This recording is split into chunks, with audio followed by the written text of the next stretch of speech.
விட்டுப்படம் அனுபவம். Jacqueline open talk. பேசலாம், இருந்தாலும் படி ஓபனா பேசக்கூடாது. தொகுப்பாளராக பிரபலமான ஜாக்குலின் விஜய் டிவியில் பெரிதாக வாய்ப்பு இல்லை. அதே நேரத்தில் பிக் பாஸ் நிகழ்ச்சிக்காக கடந்த 3 சீசனாக வாய்ப்புக்காக போராடியும் கிடைக்கவில்லை.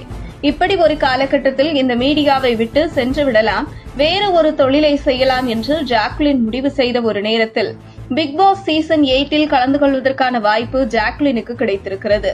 இந்த போட்டியில் நிச்சயம் நான் 100 நாட்கள் இருந்து வெற்றி பெறுவேன் என்று தன்னுடைய தாயாரிடம் உறுதி கொடுத்து வந்த ஜாக்குலினை எத்தனை முறை நாமினேட் செய்தாலும் அவரை மக்கள் தொடர்ந்து வாக்களித்து ஆதரவை தெரிவித்து பிக் பாஸ் வீட்டில் தங்க வைத்து வந்தனர். அந்த வகையில் மக்களின் ஆதரவு பெற்ற ஒரு போட்டியாளரை விஜய் தொலைக்காட்சி டாஸ்க் என்ற சூழ்ச்சியின் மூலம் வெளியேற்றிவிட்டது என்று மக்களின் ஆதங்கமும் வெளிப்பட்டுக் கொண்டிருக்கிறது. இந்த நிலையில் ஜாக்குலின் பேட்டி ஒன்றில் அவரை பற்றிய பல விஷயங்களை ஓபனாக பேசியுள்ளார். அதில் இயக்குனர் விஜய் டிவியில் ஒர்க் பண்ணும் போதிலிருந்து இயக்குனர் நெல்சனுடன் ஜாக்குலின் நன்கு அறிமுகமாகி இருக்கிறார். ஒரு நாள் இயக்குனர் நெல்சனிடம் படம் பண்றீங்களா என்று ஜாக்குலின் கேட்டுள்ளார். அதற்கு அவர் இல்லை, படம் பண்ணினால் சொல்கிறேன் என்று சொல்லிவிட்டு சென்றுள்ளார். நெல்சன் சில நாள் கழித்து இயக்குனர் நெல்சன் டீமில் இருந்து ஜாக்குலினுக்கு தொலைபேசி அழைப்பு வந்துள்ளது.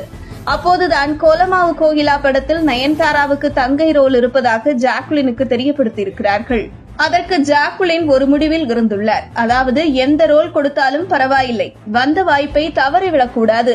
ஏன் நயன்தாராவுக்கு தங்கையாக நடித்துள்ளார் ஜாக்குலின். இதனைத் தொடர்ந்து விட்டுப்படம் குறித்த அனுபவத்தை பகிர்ந்து கொண்ட ஜாக்குலின், பொதுவாக OTTயில் வெளியாகும் படங்களுக்கு சென்சார் கிடையாது, அதனால் ஆபாச காட்சிகளும் வரும்.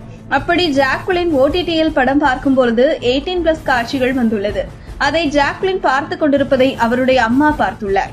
பொதுவாகவே ஜாக்குலினுக்கு விட்டுப்படம் பார்க்கும் பழக்கம் இல்லை என்றாலும் OTTயில் வரும் படங்கள், வெப் சீரிஸ்கள் பார்க்கும்போது அதில் 18+ காட்சிகளை ஆரம்பத்தில் தயங்கி பார்த்த ஜாக்குலின் அதை தொடர்ந்து பார்க்க ஆரம்பித்து விட்டதாக தெரிவித்துள்ளார்.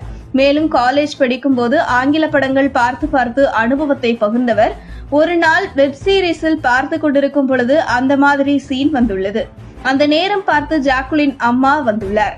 உடனே என்ன படம் பார்க்கிற என அவருடைய அம்மா கேட்க, அந்த நேரம் பார்த்து வேறு சேனலை மாற்ற ஜாக்குலின் முயற்சித்த போது ரிமோட் வேலை செய்யவில்லை. பின்பு ஒரு வழியாக ஜாக்குலின் அவருடைய அம்மாவை சமாளித்துள்ளார். இப்படித்தான் விட்டுப்படம் பார்த்த அனுபவத்தை ஓபனாக பேசியுள்ள ஜாக்குலின், கல்லூரியில் படித்துக் கொண்டிருக்கும் போது பார்க்க அழகா இல்லாததால் அவருக்கு யாரும் ப்ரொபோஸ் செய்யவில்லை என தெரிவித்துள்ளார்.